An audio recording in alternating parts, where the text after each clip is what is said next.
Actually, Jason, just curious. I see you're wearing something on your hands. Can you tell us a little bit about what that is? So I'm just wearing some fingers gloves over there. I climb quite a bit, so my knuckles are a little bit too worn for wear, unfortunately. But it's no fault of climbing; it's my fault. I never take care properly enough. So when it gets cold, I need to glove up there.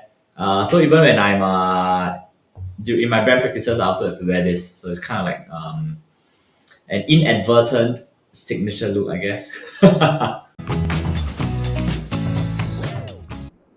Hi, everybody, and welcome back to the group chat. Super excited to have our guest today.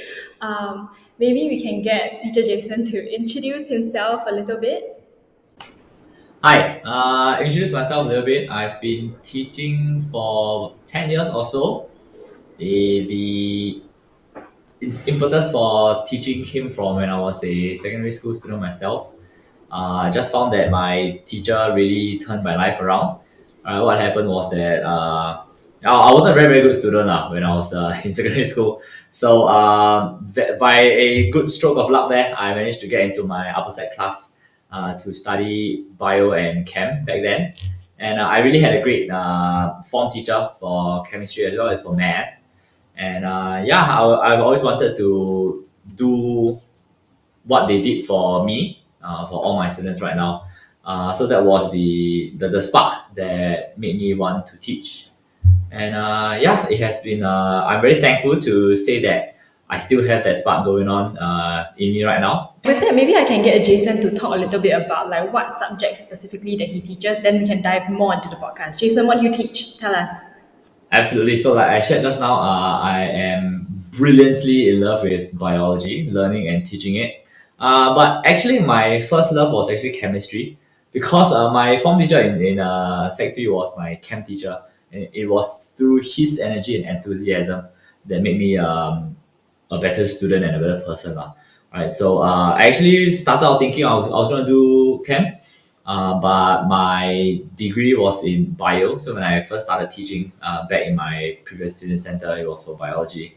And I would say no regrets. I have really come to love it. Different people learn differently, different people teach differently. And I have come to realize that my teaching style very, very nicely melts together with teaching biology. So the first question is, if you have only 3 hours left to cram for your O levels biology, I mean by right, you should not only have 3 hours to revise, but if you did, how would you do it, Jason? Well, like Gabriel mentioned already, right? We are absolutely not supposed to be in that state. But in a world that should not exist, right? If we really are pressed for a 3 hour study block, don't study everything of everything. Alright, so for regardless of pure or combined biology, right? So every single topic there, for pure there are 16, 17, for combined there are like 12. Regardless of the number, don't study everything of everything. Right? You're gonna look at the syllabus document, right? That's actually something that I really love to share. It was something that I was only exposed to in JC. My lecturer just flashed out the syllabus document, and it was my first exposure to it. And it is something that I find is very underrated and undervalued when we are learning right now. So in the syllabus document, it charts out the learning outcomes. To put it simply, it is literally what the ministry says to all the schools. Hey, when no matter what you teach, these are the things that your students must be able to do. So, for example, in the first topic for cells, it is literally stated to be able to identify and describe the following structures under the light microscope and be able to draw them as well. And it charts out every single organelle in there. And right now, I always share with my students, even for the past crash course event that we did, right? The learning outcome is something that I have incorporated into our curator notes as well to help them to see that at the end of their revision, they're going to head back to the syllabus document and ask themselves, learning outcome A, can I do it? Yes, tick, move on. If I cannot, then that is the part that I should be revising on and not just reading everything of everything. So that is a very nifty revision technique that I picked up from my JC bio tutor. in when I was in JC lah. Right, so don't study everything of everything. There's just too much already in that 3 hours. So back in my when I was in secondary school as well, this what really helped me be a better student was teaching my friends actually. When I was able to visualize and vocalize the concepts, the answers, I was now that I realized I didn't know what I was doing then. I thought I was just sharing with my friends. But thinking back, hey, that was kind of a vision as well, right? So if you are the one that is receiving the help or the one that is providing the help, that greatly plays into either person's revision strategy. And I always like to say that even when I'm teaching in class, I'm also learning. I'm revising as well, right? As tutors ourselves, we need to be on our toes. We need to be at the forefront of the syllabus here. So these 10 years really got seen a lot. I mean, we are learning new things every time. How to better remember certain concepts, how to more efficiently teach a certain topic, and then the strategies that come together. So don't learn everything of everything. Don't just read everything. Use the syllabus document for more specific revision, and then chunk big topics together. Right, by chunking big topics together, we are looking at instead of studying. So it ties in together with the don't study everything or everything. The most obvious chunking I will look at will be biological molecules, the nutrients portion, the enzymes portion, and then digestive system. So I just did that with my Sec D class as well. The reason why we chunk these three topics together is because in the first part, nutrients, hey, what are the carbohydrates, proteins, and the fats that we consume in our foods, right? And then the next part will be the enzymes. What are enzymes for? Our body uses them to break them down into the simpler nutrients that our cells can use. And then the third part is, hey, where does that breakdown occur? Where does that breakdown occur? Right? So chunking them all together and forming a zoomed out understanding of how our bodies work is an absolutely amazing opportunity for us to learn about our body because yeah, not many people talk about what happens inside our bodies, isn't it? It's mostly just what we look on outside, what we say, what we hear, what we see. But unless you really pursue the medical profession, you will not be able to see what's inside of yourself. So this is where I am providing everybody a sneak peek of what's happening inside you, and hopefully, right, some of us will. This is also a quote I will share. If you come to my class not liking the science, I hope you leave it. You leave my class disliking it a little bit less. But if you already come with a teensy bit of love for biology, I hope that when you leave my lesson, you will come to love it a little bit more, right? And maybe one day you'll be in my shoes, or even the doctor I'll be seeing in future. I think the because my classes overlap quite a lot with Jason's, meaning I do see him around at the center quite a bit. What I can tell you very confidently is that no student ever falls asleep in Jason's class. That is a testimony itself to how Jason conducts his classes. For me myself, a lot of times I'm also looking and learning from it. But going back to the question in terms of like, let's say you only have 3 hours to study bio. I think what I resonated very strongly with is how bio is actually very interesting as a topic. I mean, as a subject itself. So I took triple science. I only teach chem and physics now. But truth be told, this is the secret that I never told anybody. My favorite science was actually bio. I didn't take it in JC for different reasons because I think the content is a lot heavier then. But O-level bio itself is really, really so interesting.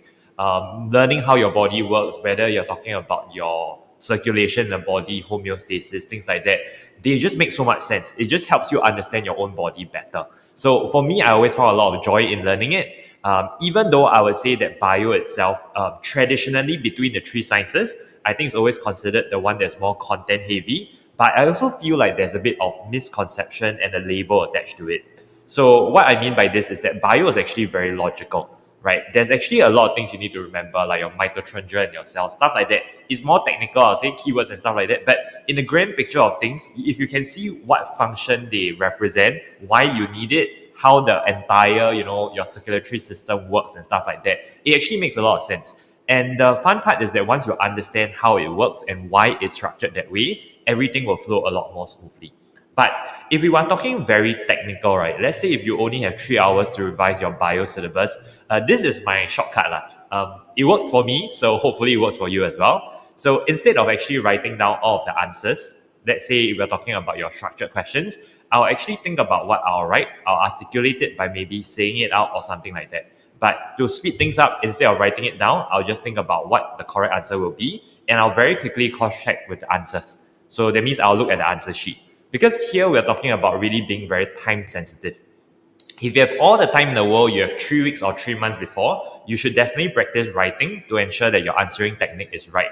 But I'll say if you're in a very quick rush, what you want to do is maybe take out your past few years TYS or prelim papers and do a very quick speed run version whereby you just think about what the answer should be and quickly cross-reference. If you spot any very big discrepancy, meaning what you thought the answer to be is very different from what the answer key is asking for, you might want to just slow down to correct yourself there.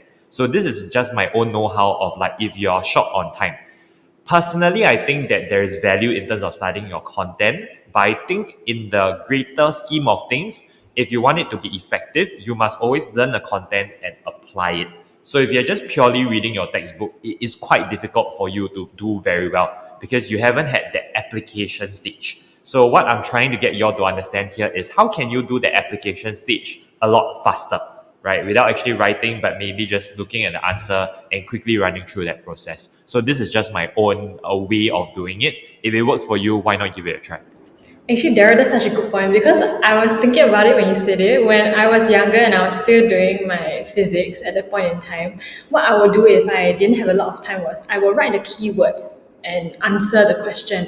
So that way I can quickly check whether, I've got the main points down. So actually that's such a good strategy. I mean, Jason, you shared so much about how much you love bio. I really honestly wish I took bio at that point in time. I took physics and that was really tough for me. Maybe bio would have been a better choice. But speaking about specific bio, topics, are there any, topics that students should look out for that are like super duper tricky, you need to pay special attention to? Oh, I would have loved to have taught you as well, Gabriel. But yeah, definitely there are some specific topics across the sciences and across subjects, even the languages and humanities. There, for myself here, the first thing that I will actually look at will actually be MOS, movement of substances. It is one of those fundamental topics that they teach it once, but then subsequently appears everywhere. Just like I'm sure Daryl sees that as well for mole calculation. The moment you teach mole, it appears in every single other topic questions already. So for movement of substances, we are looking at using the definition to explain the concept and the processes once that appears. So that is the first key topic that I would really, really make sure that all my students can have a better idea of. Right, the keywords there, the net movement, down the gradient. Which gradient is it? Is it the concentration gradient or is it the water potential gradient? Seemingly minor issues. I have definition only what, never mind, 1 mark only. Because of this, the definition lends itself into explaining a 2 mark or even a 3 mark explanation question later on. So movement of substances, extremely important. I talked about the chunking of biological molecules and digestive system already, so I'm going to move on from that. The next big one will actually be transport in humans. And again, echoing myself, right? I'm not going to look at everything of everything. So within transport in humans, we are looking actually at the cardiac cycle. The cardiac cycle. How do the 4 chambers of the heart work together to bring blood, this life-giving liquid, throughout the entire body? Which parts of the body does it go to? How do we name the blood vessels? What are the components in blood? So for that, we actually draw it out. I actually have spent all my past 10 years drawing the same exact thing for every single class that does this topic.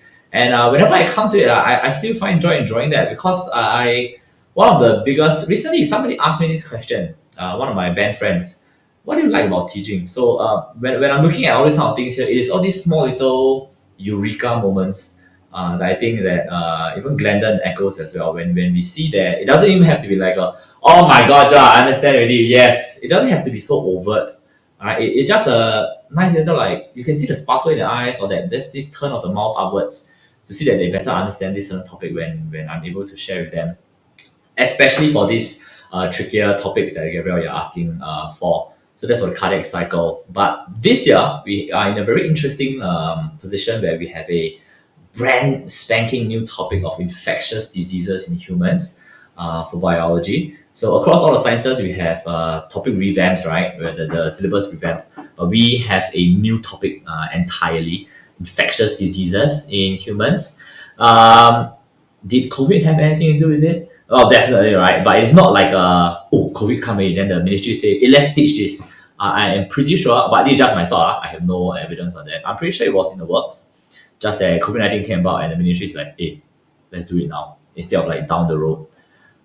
So infectious diseases is a brand new topic. So we have no trends at all to compare to. So what I have done is to look at similar topics that I can learn the trends from. So the big thing about biology, like I shared earlier on, is about the opportunity to learn about ourselves. A lot of the topics end with something in humans.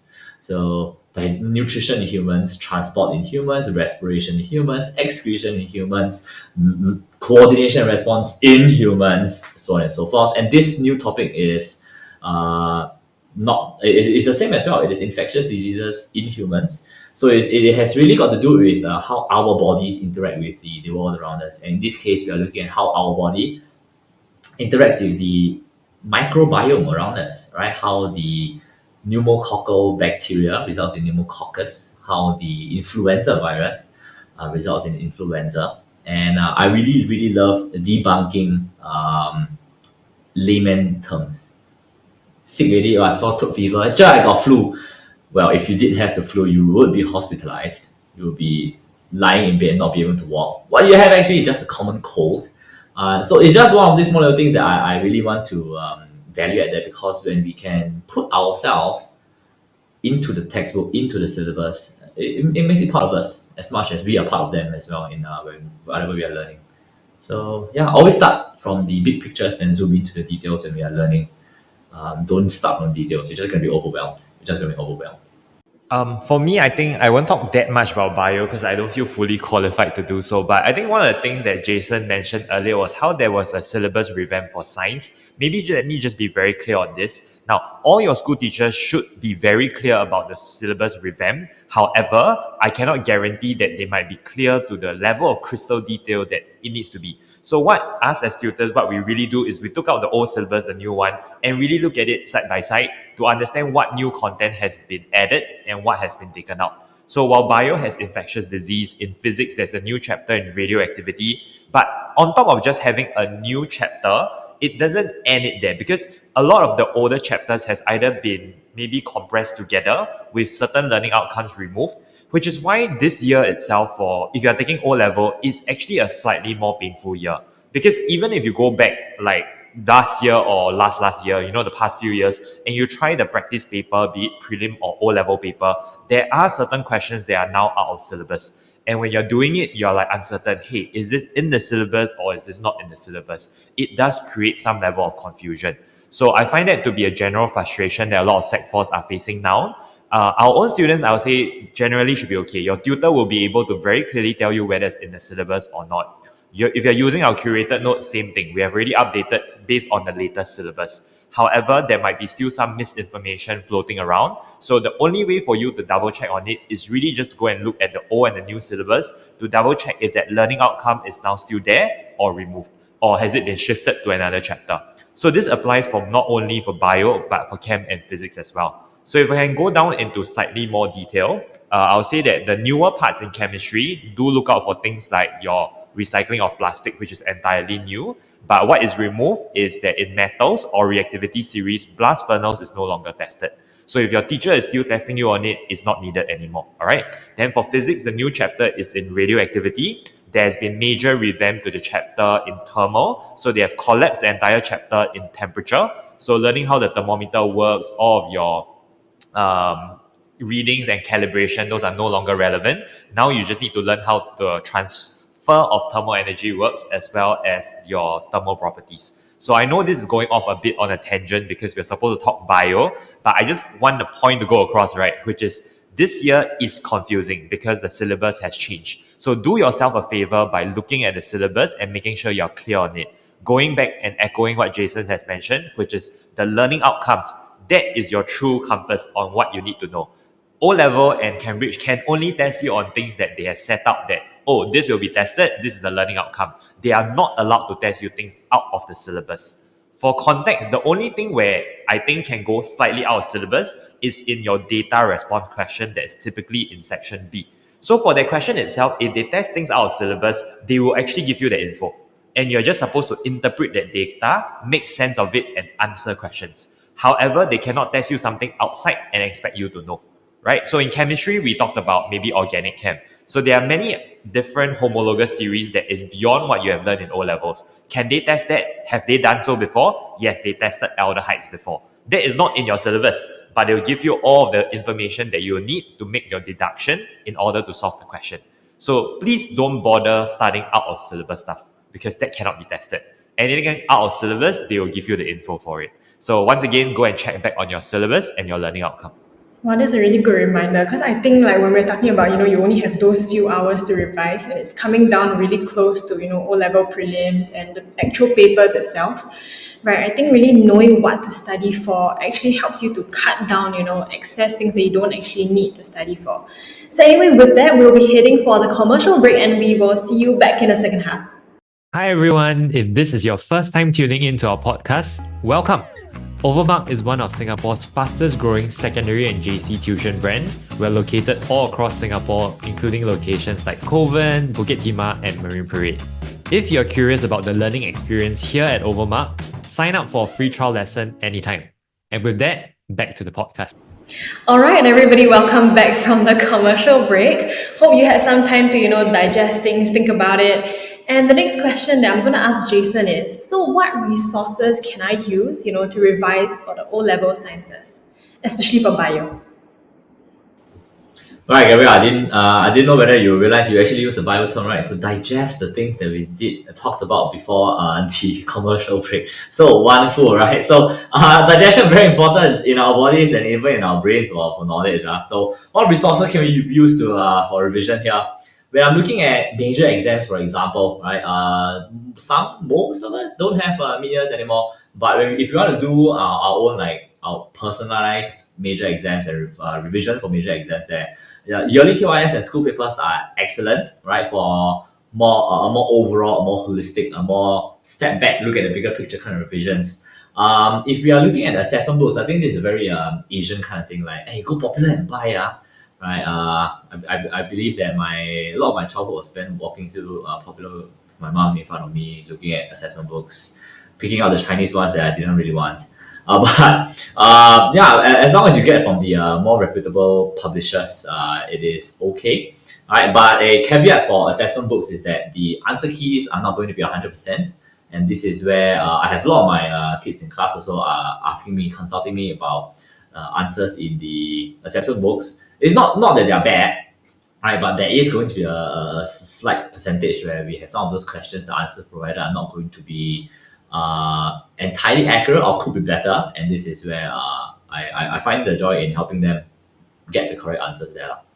Right? And then the best one is if you don't want to go through the headache of choosing the school papers, making sure like what Daryl mentioned earlier on before the commercial break, the questions that are in syllabus, out of syllabus, making sure that you are getting assessment books with good answer keys from reputable publishers. Hey, the easiest answer is come to us. We have done that decision for you, right? We have sourced through all the assessment books. We have sourced through all the school papers. We have chosen the in-syllabus questions for you. We have found the correct answers for you. So my best answer for Gabriel's question is, what resources can we use? Our resources. Okay, sorry, I know this sounds like we are kind of like tooting our own horn, but really, you have no idea the amount of hours, hundreds of hours that we put behind developing our resources, which is why we can say with a certain level of confidence that if you really need a go-to place to get the best notes so that you can revise effectively, there is little reason for us to say you will look elsewhere, because the curated notes that we have done up, really, there's so much time we invest into it. It's almost 200 pages of content, recaps, worked examples for you to look at. There is, to us, that is really clearly, I always tell my students, this is your new Bible. As brutal as it might sound, right, I would say that this booklet itself, you can throw away your school notes and your textbook already. You just need the curated notes. But let's say if you don't have a copy of it, you should also know that we give out a lot of free notes as well. This is readily available on our Telegram channel and our website. But I'll say a handy thing that you must always have with you is definitely your 10-year series. This is a non-negotiable, whether you're an O-level or A-level. Those questions are the ones that you'll be sitting for, set by Cambridge themselves. So the sooner you are more used to how the questions are set, I'll say the easier time you will have. So for those of you who haven't gotten maybe your topical or your yearly TYS, please make it a point to go and purchase that. Now, I would like to throw in another caveat. The thing here is this: the TYS questions itself is 100% correct, but the answer key, right, is actually written by somebody in Singapore, whoever it is. So you need to understand that the answer key, I would say, is 90 to 95% accurate. Like, majority of it is fine one, so you don't have to question it. But there are certain publishers where the answers are actually not up to date, or the answering technique there is actually not correct. As a student, it's very hard for you to see, but as tutors, when we see the answer key, what they are writing is quite clearly wrong. So how do we know that? It's because we've been teaching students for so many different schools. We have looked through so many different prelim papers. We kind of understand what the best practice is, and we have constant discussion on what the standard should be at. We also check with other senior tutors or MOE teachers in the industry to understand a bit better. So the thing with TYS is that you can follow it more or less, but if there's a certain part that look weird, it might make sense for you to get clarification with your tutor or with your teacher directly, because you cannot trust the TYS answer key as it's not published by Cambridge. This is written by somebody in Singapore or somewhere else that think they know what they're doing. Okay? Most of the time they do, but you cannot confirm. So some of the more horrendous things that I saw was that for example, if it's a 2021 paper, the answer key, they just copy paste the 2021, they forget to edit.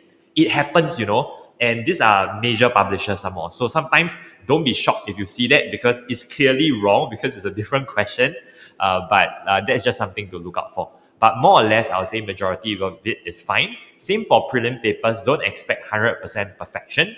95% of the time is fine, but there's still a few errors here and there. So recently I did the 2023 papers with some of my students. I won't name the school, but the MCQ itself, right, we spotted like 7 errors, right, in the MCQ. That means the answer is actually wrong, provided by the school answer key. So like I said, sometimes you have to take it with a pinch of salt, but majority of the time you can trust the learning resources. If you don't feel confident, I will still say refer back to our curated notes. That one I promise you will be accurate. Yeah. Actually, Daryl, when I was thinking about what you said, right, when I was back in my A-level days as a student, I remember just not having enough time to put together all my notes and everything. So if there was something out there that already compiled the notes for me, then all I have to do is digest the information, right? So that's what Daryl means by, like our curated notes. Like when you come back to it, right, it's already consolidated. It makes your revision a lot faster, a lot easier than you have to gather all the information, rewrite, retype all your notes very leceh. Okay. And anyway, thinking back about, when we took our A-levels or O-levels, right, now it's time for me to bring Daryl and Jason back to that point when they were taking the O-levels. So what is one thing you would have changed about the way you tackled, your own O-level exams back when you were like 16? Just one thing, Jason. Well, one thing. Well, funny story is to not oversleep for my bio paper one. So yeah, I mean, like if now everybody has received your, what's that thing called, the confirmation, no, what's that thing called again, the timetable thingy. Yeah, okay, so it's like the schedule of the exams, right? So bio, Entry proof, I think. oh yes, The entry those proof. 2 words eluded me. Yes, entry proof, right? So if you look at entry proof even for the chem and physics, the paper ones are always quite a ways away from all other papers. But bio paper one is like a 2-week break. And I was like quite an okay student, right? So like, what am I supposed to study for? So in the first 2 days, I tried to do a little bit of studying. Then after I just gave up, man. I just like let life as usual. Came the day of the paper.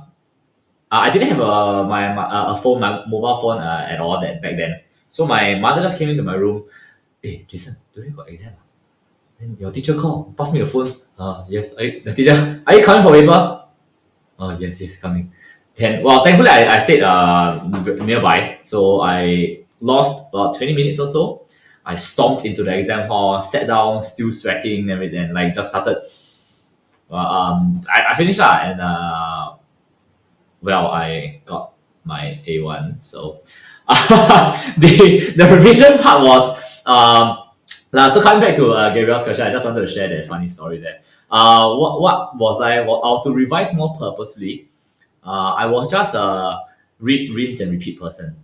I just like flip, read, flip, read, flip, read, and then like if I once I was done reading once too, like what did I do again? I just do it again.